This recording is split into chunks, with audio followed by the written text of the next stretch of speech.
In this video I'm going to talk about the very short test drive I had in a Jaguar iPace.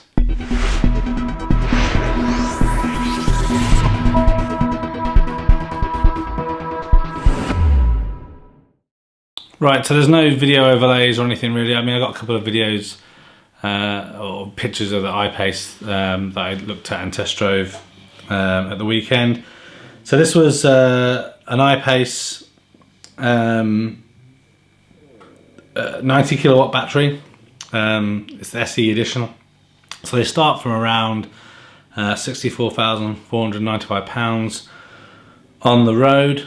And the particular car I looked at before any discounts or whatever was up at £73,500, and that had kind of a few additional options on. So metallic paint, which is £700, cold climate pack, which is £370, 20-inch alloys, which are £800, panoramic roof £960, privacy glass £375, ambient lighting £200, and carpet mats, which are £100. So the reason for looking at the iPace is, if you looked at some of the other videos on the channel, I looked at some of the, I guess, more affordable electric vehicles late last year, because I'm still trying to find an electric vehicle to replace my BMW 4 Series.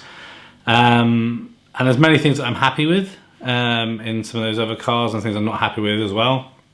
So my current favourite, which I haven't test driven yet, or was kind of the favourite, but up until recently, was the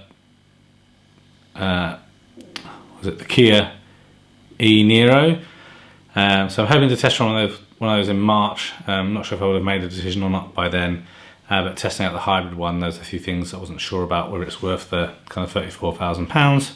So I started to look at some second-hand, more premium electric vehicles like the iPace, which obviously is quite new, but there are some ex-demonstrators available, as well as Tesla Model S, etc. So in terms of the iPace, so I looked at a silver one that had a nice black interior. Not a big fan on silver cars. And then this blue one that had the cream interior, which I test drove. In terms of kind of the look of it, I'm still not quite sure. I think it's, in some ways it's a bold design that I think works with an electric vehicle. I think it's like an SUV, but not at the same time. It's almost like a, I don't know if crossover is what they do call it, but it looks in a way that it should be a sportier car that's kind of up on stilts. It has got air suspension as standard, which you can kind of raise it and lower it. In some ways it seems more like a Land Rover than a Jaguar, but so I'm still not 100% sure on the design, but obviously the benefit is it has got a nice wide and high seating position, so you get good visibility of the road, and the bonnet is quite snub. So it's all-wheel drive, so motors at the front and the back. It has got a little front area, but it's very small. I think you just about managed to squeeze a couple of the charging cables in there. Boot space isn't too bad. When you lift it up, there is a bit of space underneath. Inside the cockpit, it's spacious but doesn't feel massive. So it is kind of designed quite well, and there's a decent amount of room in the back. So in the back seats, obviously fold down armrest in the middle for the rear passengers, cup holders in, and then there was some 5-volt USB ports in the back, which is good. Up front, it's kind of weird. It's got obviously quite I guess a modern futuristic type of layout, but they've tried to kind of stay, I guess, a little bit more conventional. So pretty much everything is touchscreen. I didn't find the touchscreen to be very responsive, actually. When I was driving, trying to change the screens a little bit, it wasn't really doing too much. And the only things that weren't touchscreen was some push and pull dials for climate control. But yeah, in terms of driving, I put some specs up below because I can't remember what they were off the top of my head. But the acceleration was pretty swift. I don't think it's as fast as the base Tesla that I test drove, but in terms of range, I think it seems to be real world about 220, 230-ish. So I think it's kind of comparative to a 75 kilowatt Tesla, even though this is a 90 kilowatt battery. In terms of kind of handling, I put it in kind of dynamic mode, which kind of stiffens things up a little bit, and it was actually pretty good. There wasn't much body roll, considering how high the car is in the corners. It felt quite responsive at all times. It felt pretty good. It's got cruise control with obviously the adaptive cruise control, but nothing, at least on the model I did, that was kind of seemed like autopilot, but obviously I couldn't quite work out if I had lane assist or not. The one thing that was really annoying, but literally I just had a phone call from the dealers to kind of confirm you can turn it off, we didn't think we could at the time, is it has this kind of fake engine noise. And I guess that's done to make people that are transitioning from combustion engine to electric vehicle feel a little bit more comfortable. I found it really annoying. It wasn't even like a really cool noise for me. And the thing that I found quite frustrating is, if you remember, depending how old you are, but I remember years and years ago driving a car that only had 4 gears, and you kind of had that feeling it needed that 5th gear. Or if you're learning to drive and perhaps you're not too good at changing gears and everything as well.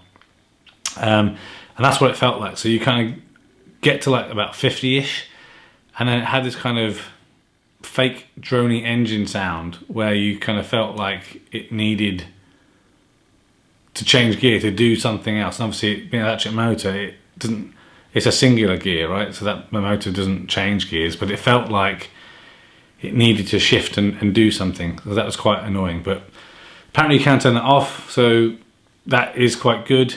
I just don't know if it's as good as I want it to be for the money. And the other thing I'm not sure about is, obviously Jaguars are making cars for a long time, but this is their first electric vehicle. And looking online, I don't really feel like they've been out long enough to identify what problems there are and what things they need to resolve. So still a bit on the fence with that. Okay, so just looking through some of my pictures to try and remind myself of what else I liked and didn't like. I thought the seats were actually really comfortable and supportive in the front, but then it reminded a little bit of a Volvo. I don't mean that in a necessarily bad way. Quite like Volvos, but the kind of center console had this weird hole kind of in it, around it, I guess, so you can put stuff, and that kind of seemed a little bit, wasn't a massive fan of that design. Wouldn't put me off buying one for that specifically, but an odd design. But what was quite handy in this kind of little triangular bit on the side is kind of easy access 5-volt USB connectors, again for charging, so it's quite good. One thing that I didn't try out, but the sales guy told me a little bit about it, and I looked online. It doesn't have built-in Spotify or anything like that. It does. Jaguar have its own app that you can use and connect. So it's a little bit like Apple CarPlay or Android Play or whatever it's called, but it isn't. It's Jaguar's own kind of version. I think for like the first 3 years, they provide a data SIM that has, I think the guy said 500 megabytes of internet access or something per month that you can then use. So a little bit worried as to why they've decided to do their own app as opposed to using something that already exists, and it's still not integrated. It still requires the phone to be plugged in. So I'd rather they just had Apple CarPlay, to be honest. Then what else were they saying? Oh yeah, so in terms of the car, so I think it's got standard 3 years warranty like most cars tend to have, and then 8-year warranty on the battery, which seems quite kind of common against most electric vehicles. So yeah, not really too much to say. I feel like this video may not be super informative. It's more, I guess, helps you guys out a little bit hopefully, but also to remind me when I'm thinking back as to whether this would be an electric vehicle I'd go for. So again, it wouldn't be a new one, it would be an ex-demonstrator that's got like 6 to 10,000 miles on it, so it would have had a bit of a depreciation hit, but obviously it would still be new enough that it had, you know, a good couple of years of the warranty of the vehicle. So yeah. The other thing, again, just personal preference, is I'm trying to avoid to have a car again that's got the diamond cut alloys on like my BMW has, because if you kind of scratch them on the curb or whatever, it's a pain in the butt, and they also tend to kind of lose their lacquer a little bit. And the 20-inch alloys on the iPace are these massive diamond cut beasts. But yeah, so that's my current thoughts right now on the Jaguar iPace. It is a good car. I think if you are after that, you won't be disappointed. I think I like the Model S better, but really I guess it should be a Model X that you'd compare that car to. So compared to Model X, the iPace is probably good value for money, but it just, I don't know, it just didn't feel as good or as big as I thought it did. But I was impressed I could actually test drive one, which is, you know, you try and test drive you know, an e-Niro or a Kona right now, electric Kona, it's mostly not possible. So yeah, that was my experiences with the Jaguar iPace. Will I buy one? Thanks for watching this video. A thumbs up would be really appreciated. If you're interested in other geek type videos, please consider subscribing to Spectrum Geeks. Why not also follow us on Facebook, Instagram and Twitter? And before you leave, why don't you check out one of these other videos that may be of interest. Thanks again for watching.